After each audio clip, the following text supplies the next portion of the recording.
টিএসসির must try street ফুডের review share করব আজকের ভিডিওতে। টিএসসি গেলে যেই স্ট্রিট ফুডগুলো খেলে আপনাদের টাকা কখনোই ওয়েস্ট হবে না, সেই সকল স্ট্রিট ফুডের রিভিউ শেয়ার করব আজকের ভিডিও। আপনি যদি টিএসসিতে স্ট্রিট ফুড খেতে যান আর ভেবে থাকেন যে কি কি স্ট্রিট ফুড খেতে পারেন, তাহলে এই ভিডিওটা আপনারই জন্য। টিএসসি গেলে যে স্ট্রিট ফুডগুলো কখনোই মিস করবেন না, সেগুলো নিয়ে বিস্তারিত শেয়ার করব আজকের ভিডিওতে। তো ভিডিওটা কিন্তু মিস করা যাবে না। প্রথমেই আমি ফুচকা দিয়ে স্টার্ট করতেছি। টিএসসিতে গেলে কিন্তু আমরা সবাই একটা ভালো ফুচকার সন্ধান খুঁজে থাকি। এত ফুচকার মধ্যে আমরা কনফিউজ থাকি কোনটা রেখে কোনটা খাবো। যদিও টিএসসিতে সবচেয়ে ফেমাস হলো কাউসার মামার ফুচকা। কাউসার মামার নাগা ফুচকা কিন্তু অনেক বেশি ভাইরাল হয়। বি ভেরি অনেস্ট, কাউসার মামার ফুচকা ভাইরাল হওয়ার পর থেকে একেবারেই টেস্ট নষ্ট করে ফেলেছে। তার প্রাইসও বাড়িয়ে দিয়েছে। টেস্ট কোয়ান্টিটি কোনো কিছুই ঠিক নাই, আর হাইজিনও মেনটেন না, যার কারণে কাউসার মামার ফুচকা একেবারে ওভাররেটেড লাগে আমার কাছে। তাই আমি একটা ভালো ফুচকা খুঁজতেছিলাম, খুঁজতে এই মামার এই ফুচকাটা পেয়ে যায়। সোহেল মামার নাগা ফুচকাটা বেশ ক্রিস্পি ছিল, আর ফুচকার ভিতরে ঘুমনিটাও বেশ মজা ছিল, আর ফুচকার টকটাও বেশ ভালো ছিল। 40 টাকার এই ফুচকাটা আপনারা ট্রাই করতে পারেন। আমি তো মাস্ট রেকমেন্ড করব, আপনারা আশা করি হতাশ হবেন না। টিএসসি গিয়ে যদি আপনারা ডিসিশন নেন যে কাবাব খাবেন, তাহলে এই ভাইয়ার কাবাবটা ট্রাই করতে পারেন। 170 টাকা দিয়ে আমরা নিয়েছিলাম একটা শিক কাবাব, যেটার সাথে 2টা লুচি ফ্রি ছিল।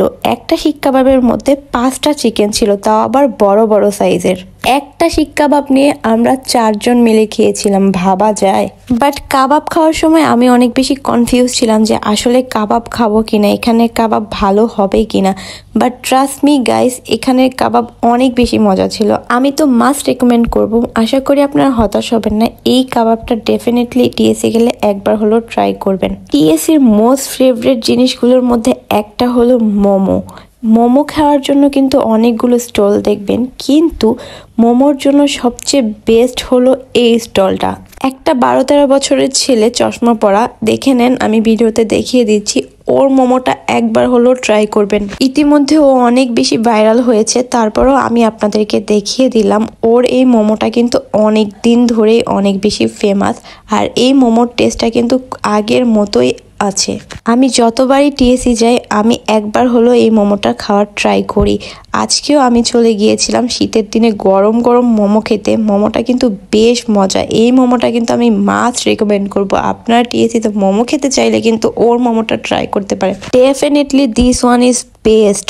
মাত্র 100 টাকা স্ট্রিটের মধ্যে 7 পিস মোমো দেয়, সো এটা আপনারা মাস্ট ট্রাই করবেন। টিএসসির হাতিম চক্করের 10 টাকার চিকেন ফ্রাই আর চিকেন পাকোড়া কে না চিনে। হাতিম চত্বরের এই চিকেন ফ্রাই আর এই পাকোড়াটা কিন্তু ওয়ান অফ। আমি টিএসসি গেলে সবকিছু মিস করলেও এই পাকোড়া আর চিকেন ফ্রাইটা কখনোই মিস করি না। আর গরম ধোয়া উঠানো হাতিম চত্বরের এই হালিমটা বেশ মজা। 40 টাকার এই চিকেন হালিম খাওয়ার জন্য কিন্তু বেশ লাইন ধরে মানুষজন। আপনারাও কিন্তু এই হালিমটা ট্রাই করতে পারেন। ডেফিনেটলি হালিম লাভারদের কিন্তু অনেক বেশি ভালো লাগবে। আরেকটা কথা বলে রাখতেছি, সবসময় কিন্তু টেস্ট এক পাবেন না, মাঝে টেস্ট একটু ভিন্নও হতে পারে, কিন্তু 40 টাকা অনুযায়ী হালিমটা রেকমেন্ড করার মতো। যাই হোক, last one is pasta. Dhaka ইউনিভার্সিটির ভিতরে এই পাস্তাটা খুবই মজা ছিল, ট্রাস্ট মি। আজকের ভিডিওতে যে খাবারগুলো দেখিয়েছি প্রতিটাই মাস্ট রিকমেন্ডেবল। পুরোপুরি পয়সা উসুল খাবারের রিভিউ শেয়ার করলাম আজকের ভিডিওতে। টিএসসি গিয়ে যদি এই খাবারগুলো আপনারা ট্রাই করেন, কখনোই হতাশ হবেন না। যদি হতাশ হন, আমাকে কমেন্টে এসে গালি দিয়ে যান। যাই হোক, আজকের ভিডিওটা এই পর্যন্তই। যদি আমার ভিডিওটা ভালো লেগে থাকে, অবশ্যই লাইক দিয়ে দেবেন, আর আমার পেজে যারা নতুন আছেন অবশ্যই ফলো দিয়ে পাশে থাকবেন। Bye bye.